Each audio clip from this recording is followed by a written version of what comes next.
Et oui, jusqu'ici, il est satisfait. En dehors de quelques petits soucis au démarrage dont j'ai parlé, les petits retards, il n'y a pas d'autres problèmes, mais c'est sûr que les gens vont se rattraper, ils vont rattraper le temps.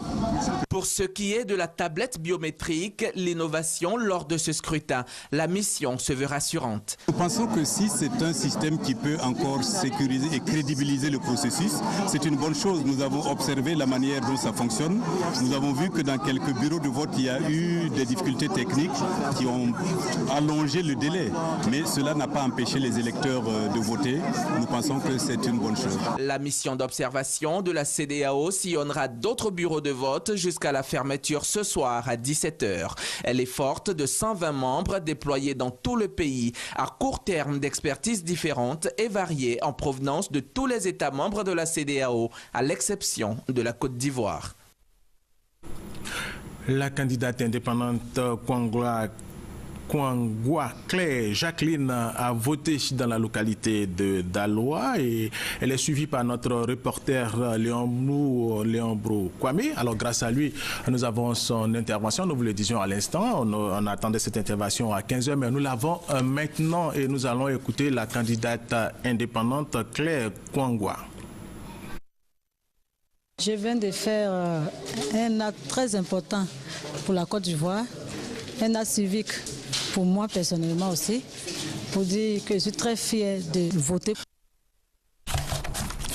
Voilà, et nous allons poursuivre cette édition. Nous vous le disions dans nos titres, il y a des élections également en Haïti, des élections générales ce dimanche, des élections cruciales pour la stabilité politique du pays. Une forte abstention est attendue pour des raisons de sécurité. C'est une bonne chose. La mission d'observation de la CEDEAO sillonnera d'autres bureaux de vote jusqu'à la fermeture ce soir à 17 h.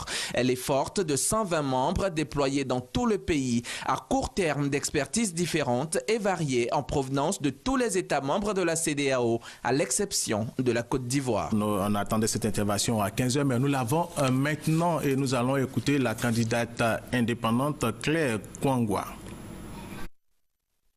Je viens de faire un acte très important pour la Côte d'Ivoire, un acte civique pour moi personnellement aussi, pour dire...